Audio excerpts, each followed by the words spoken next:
I'm David Coatney, and I'm a web designer. The beauty of web design is that my clients are scattered all over the country. That gives me the ability to live where I want, travel where I want, and do work on the road. Along the way, I like to check out unique places, so I encourage you to join me on these adventures. Everyone knows about mainstream hotels and franchise restaurants, but I want to hit up the truly unique. From weird restaurants and lodging to unusual laws, history, and towns, this is the states you think you know. This week, we're in the state of Nevada. Nevada is the driest state in the country and is tied with Idaho as the fastest growing state. It's also one of only 6 states without a lottery. I guess they don't want all that gambling interfering with, all that gambling. And speaking of gambling, we'll begin our journey in its most notorious city, Las Vegas. With just over 150,000 hotel rooms, Las Vegas is home to more hotel rooms than anywhere in the country. The Las Vegas Strip is only 4.2 miles long, but it has over 75,000 miles of neon, if the lights were laid end to end. Vegas can be known for stifling heat, but I came for different reasons. Today, I want to experience something cold. So naturally, I came to the middle of the Mojave Desert to enjoy the coolest experience in Las Vegas. Literally. We're heading to -5 degrees ice experience, the coolest bar in Las Vegas. -5 is a one-of-a-kind adventure where everything, and I mean everything, is made of ice. Over 90 tons of it to be exact. So you guys actually provide the gear then? Yes, we do. We provide the coats, the hats, and the gloves for you guys. That makes a lot of sense because if somebody comes to Vegas in the summer, they're probably not thinking to pack a winter coat, right? Right, yeah, especially here in the desert. But you have, what, gloves, hats? Yep, we have beanies, we have Russian hats, and we provide the gloves for you too. Okay, well, you've got your customers taken care of. Yes, we do. Awesome, looking forward to it. Perfect. Wow, guys, this place is really neat. It's like being transported into a winter wonderland. The bar is temperature controlled and everything is made from pure 100% Canadian ice. From the bar itself to the chandeliers, the sculptures, the seats, the glasses, even the walls are made of ice. The only thing that's not made of ice? The floor. I guess sticking a bunch of people on a slippery floor and throwing alcohol into the mix probably wouldn't be the greatest idea. Or is it? The name is -5, and the hook on the whole thing is that we're -5 Celsius, which is about 23 degrees Fahrenheit. Climate controlled environment. We pull all the humidity out of the room. It's a very comfortable, very, very crisp -5, if you will.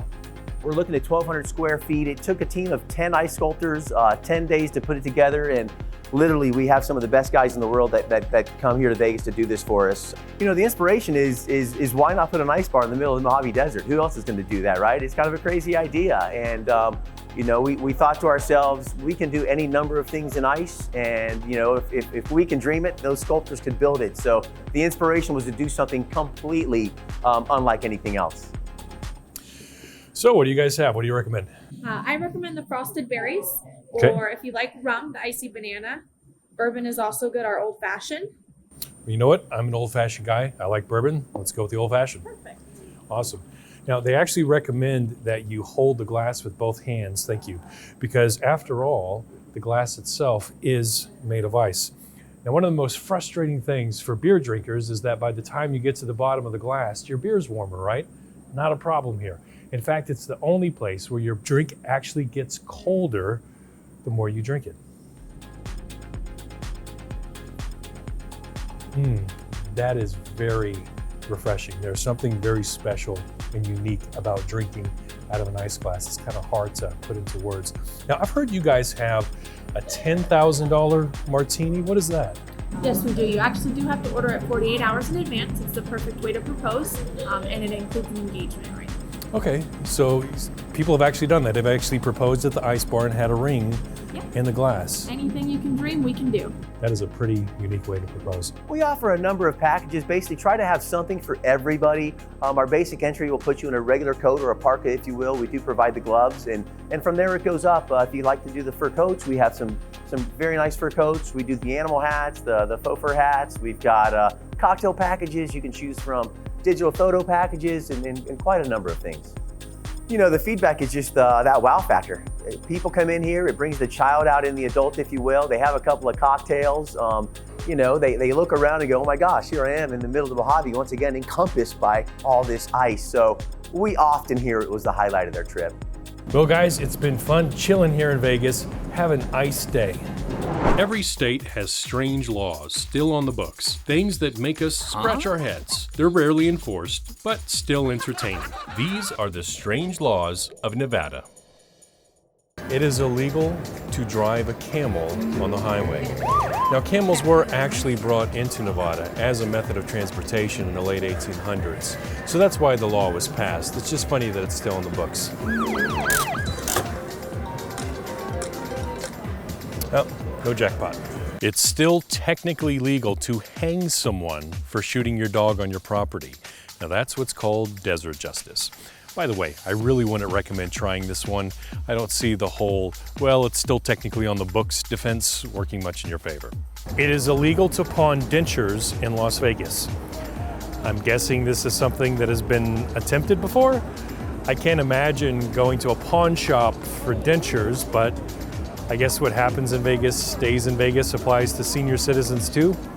In Eureka, it is illegal for men with a mustache to kiss women. So all you bros out there, keep your ticklers to yourself. Now, this is obviously another outdated law still on the books, but believe it or not, local laws prohibiting facial hair were not too terribly uncommon in the 1800s. In Reno, it is illegal to hide a spray-painted shopping cart in your basement. Apparently, shopping cart theft was a big enough problem they had to pass a law. Now, what you would do with a shopping cart, I don't know. Maybe it's a redneck wheelbarrow or crib or something, who knows? Most people are aware the federal government owns large chunks of land in Nevada, unless you've been living under a rock and just aren't familiar with nuclear testing or places like Area 51. But just how much of Nevada's land is owned by the federal government? Is it A, 17%, B, 42%, C, 85%, or D, 57%? The answer when we return. Today I am standing outside Atomic Liquors, which owns the first packaged liquor license and off-sales permit in the city. License number 00001. It is the oldest freestanding bar in Las Vegas, and its history is one of the most fascinating stories in America, at least when it comes to bars. Let's go inside. All right, we're here with the owner of the bar, Lance. Lance, I am very curious about the history of the bar, but I'm also curious about what you serve. You mind if I take a look? Absolutely, go ahead. I was looking at your restaurant menu earlier, had some interesting drinks on there. So what's popular here? Really, one of our most popular drinks is called the Hunter Smash. It's kind of a play on, we have Old Crow in it, which was Hunter S. Thompson's favorite booze. You know, we kind of kept with the Hunter S. Thompson theme on that. Okay. So. And so this is Atomic Liquors, obviously. I noticed you got an F-bomb instead of an A-bomb, right? Yeah, a little play off the A-bomb. It's got Fernet and Fireball in it, so we just did a little play off the A-bomb. Well, tell us a little bit about the history of the bar here. Well, the bar is the oldest standalone bar in Las Vegas. Back when there were 6 casinos up the street on Fremont, they opened the bar here originally as a cafe in 1945, and then patrons started going onto the roof to watch the atomic bomb testing out in the desert with cocktails. The owners then had a brilliant idea and said, we're not going to cook anymore. Let's serve cocktails, turned it into a bar, and that's what they did in 1952. So they would actually go on top of the roof here to watch the atomic blast as some sort of tourist attraction? Yeah, literally, they called it nuclear tourism. So, yeah, it's crazy. That's not a term you hear every day. It's crazy today to think that they actually did this. But yeah, the test site was about 50 miles as the crow flies, so they would get up on the roof, and they knew when it was getting ready to happen, and sit and wait and watch the fireworks, literally. Well, now, in the heyday of Vegas in the 50s and 60s, this was quite the popular hangout spot, wasn't it? You know, it was, because you had a bunch of the performers that were in town. They didn't want to stay in the hotels and drink and have a good time because they would be too recognizable. So you know, any given night you would see members from the Rat Pack in here. You would see Barbara Streisand more in the daytime when she was an opening act. She would sit in here and play pool, and she was good friends with the owners back then, so she would chit-chat with them all day and play pool, and there was nothing else to do around here. And she even has a chair over there, right? She does. Yeah. That was the chair that she always sat in because she could talk directly to the owner when she was in her office there. Okay. So the Rat Pack, they would finish their show, you know, probably, I'm assuming, wee hours of the morning, and this is where they would come afterwards sometimes and just hang out. Yeah, I mean, this was filled mostly with dealers and casino workers, people that would see him in the hotels, so they wouldn't. They're not starstruck. They wouldn't really care, you know, so they could come in here and have a drink and hang out and not really be bothered. Very neat bar you have here. We're going to go ahead and come back in a couple hours and try a couple of those drinks. Very cool. Thank you. Pleasure.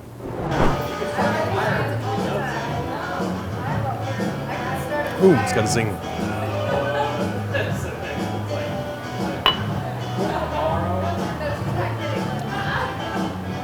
All right, we're going to hit one more bar and call it a nightcap. I've hit more bars than I usually do for an episode. I'm starting to feel a little less like Dave Coatney and a little more like Dave Attell on this particular trip. But hey, it's all right. When in Vegas, do as the vegans do. That doesn't sound right. Interesting fact, between 1951 and 1992, there were a total of 928 announced nuclear tests in Nevada. Only 100 of them were above ground, with the other 828 tests all occurring underground. In other words, if this ground's a rockin', don't come a-knockin'. So just how much of Nevada is owned by the federal government? If you guessed C, 85%, you guessed correctly. Aside from small pockets here and there and the occasional small town, the vast majority of Nevada is set aside as federal land.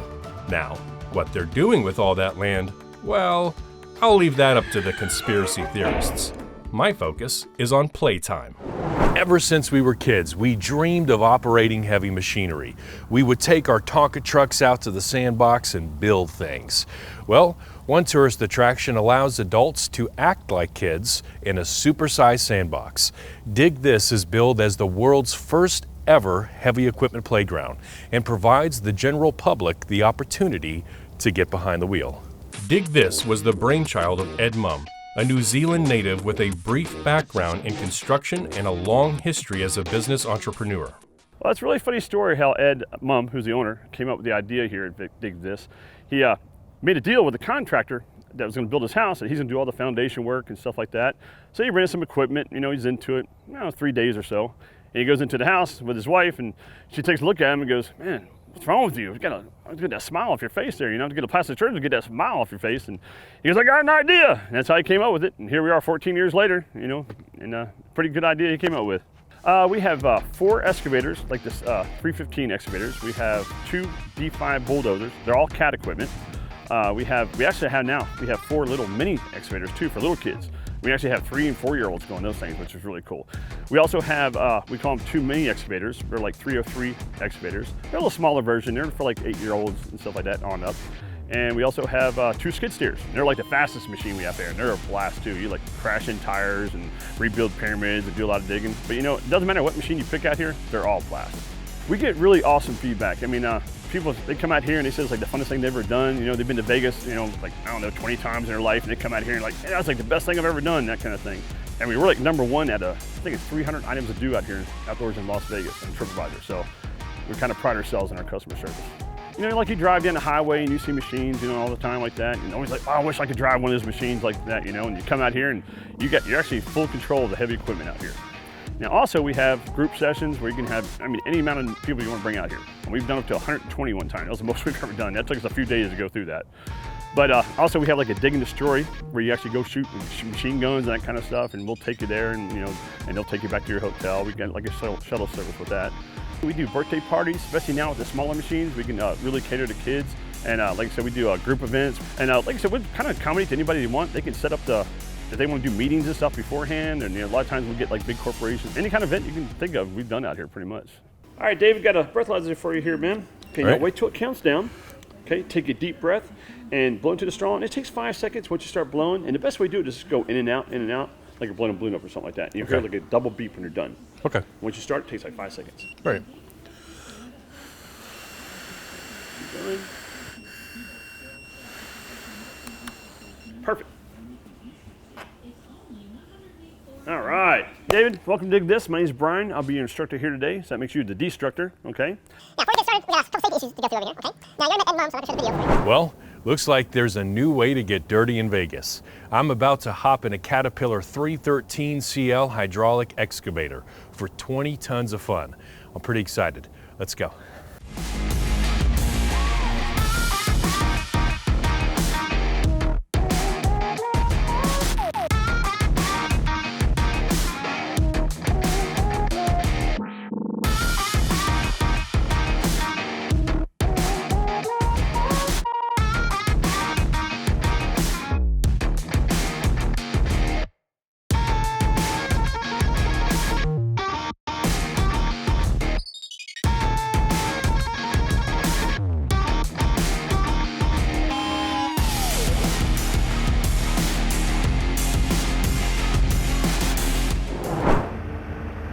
Perfect, good job, David.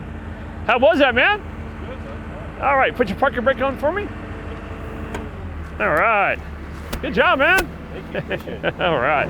Well, I certainly had fun in Vegas and enjoyed being a heavy equipment operator for a day, but it was time to head north into the desert. Well, I didn't strike any jackpots while I was in Vegas, but speaking of jackpots, Jackpot is actually the name of a town in Nevada, which leads us to your top 5 countdown of most interesting names for cities and towns in the state of Nevada. Coming in at number 5 is a town that doesn't sound so appealing, Shantytown. Number 4, Pahrump. Hey, I didn't get a Pahrump out of that guy. Yeah, I know it's Harumph, but close enough. Number 3, Sugar Bunker. The question is, what are they hiding in that bunker? Sugar can mean different things to different people. Number 2, Coyote Hole. And at number 1, a most welcoming town known simply as Welcome. So we're traveling along the extraterrestrial highway, and I've been told there's a military post here or something. I think they called it Zone 48 or Area 48, or maybe it was 54. Anyway, there's been a documentary or 2,000 made about it. So for the purposes of this show, I won't focus on it. Instead, I'll take you somewhere you probably haven't heard of, like the Republic of Molossia. Molossia is an independent micronation in the Nevada desert and is led by His Excellency President Kevin Baugh. Molossia has its own navy, space program, post office, phone system, time zone, and national monuments. They even manufacture their own energy and have an efficient form of transportation, the Molossian Railroad. I had the privilege of getting my passport stamp and spoke with the president himself. President Baugh? Hello, how are you? And Good. welcome to Molossia. Yeah, thank you very much, David. I've been looking forward to meeting you. So is this where U.S. soil officially becomes Molossian soil? Well, pretty much over there. Over but, there? Okay. Yes, Right. close enough. Yes. So I'm in Molossia now. You Okay. most certainly are. Molossia. Molossia, okay. Yes, indeed. Well, fantastic. I've been looking forward to the tour. So what is a micronation? A micronation is a tiny, self-declared country, various types, but generally not recognized by any established nation. But essentially that, a tiny self-declared nation. And what are the roots of Molossia? Molossia was originally founded on 26 May of 1977 by myself and my friend James. Back then it was called the Grand Republic of Volstein, and he was the king and I was prime minister. After a little while he went to a different school and kind of moved on from the micronation thing, but I stayed with the idea. When I got property here within northern Nevada in 1998, I changed the name to the Republic of Molossia and run up the flag in our flagpole, and we've been going strong ever since. How much work is involved in running a micronation? The work involved in running a micronation kind of varies on what you want to do with it. We are a fairly active, literally physically active micronation. We do a lot of things, activities. For example, we have a Navy, we have a space program, things of that nature. So it keeps me pretty busy. It really does. So I stay pretty busy. All right, so what is this? I recognize the Conch Republic. in Key West. What are the rest of these? These are actually other micronations all over the world, if you will, places that you can actually visit. Here in Molossia, we have a few rules that Fred would like you to know. No tobacco products, so if you have any tobacco, please take that back over to the United States. Incandescent light bulbs and plastic shopping bags are banned because they're bad for the environment. Catfish are banned, walruses likewise, and onions and spinach, just because we don't like them. Now, I noticed you have your own bank, you have your own currency here. How would you describe your economic system? Our economic system is basically, I guess, tourist-based. We have a tourist economy, if you will. People come visit and also buy things online. That's how we make our very, very small income for our tiny, poor nation. But our money is called the Valora. It means valuable in the language Esperanto, which is one of our second languages. It is actually not based on something worthless like gold, silver, or platinum. It's based on something much more valuable, chocolate chip cookie dough.